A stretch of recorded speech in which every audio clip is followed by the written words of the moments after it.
Good evening, my fellow Americans. Before going over to the Shoreham Hotel to address the victory celebration, which is in process there, I wanted to take a moment to say a word to all of you in this very personal way, speaking from the Oval Office.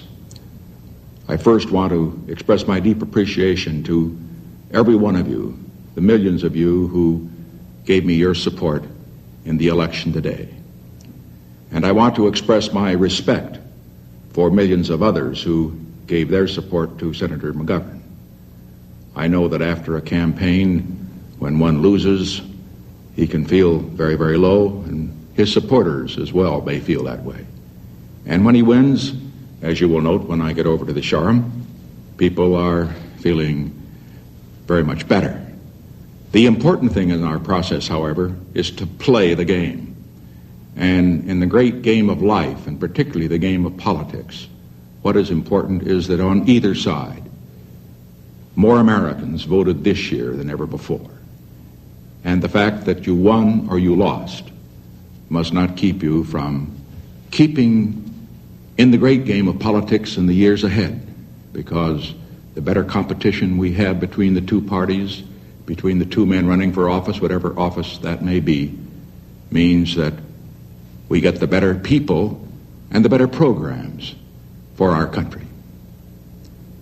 And now that the election is over, it is time to get on with the great tasks that lie before us.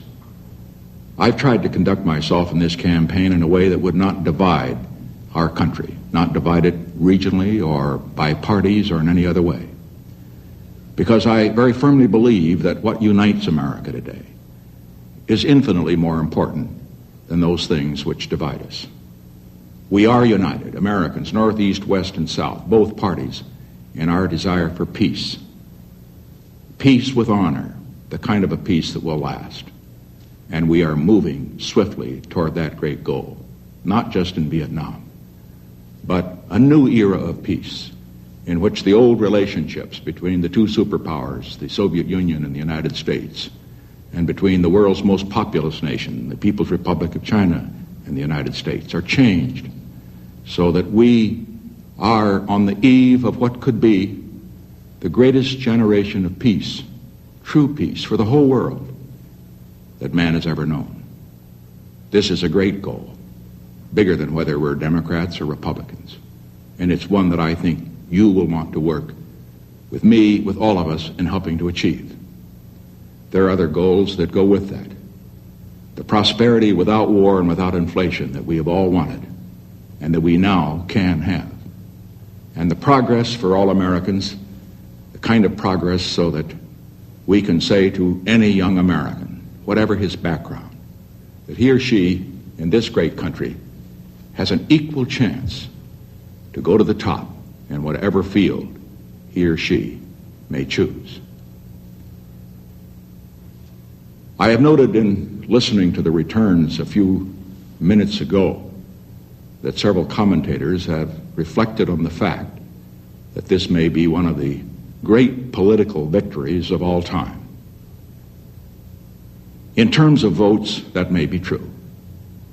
But in terms of what a victory really is, a huge landslide margin means nothing at all unless it is a victory for America. It will be a victory for America only if in these next 4 years we, all of us, can work together to achieve our common great goals of peace at home and peace for all nations in the world, and for that new progress and prosperity which all Americans deserve.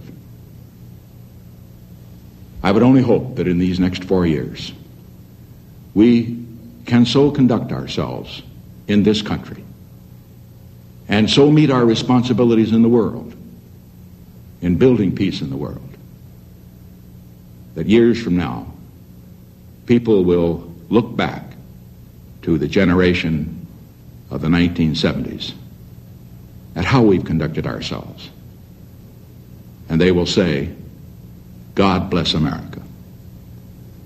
Thank you very much.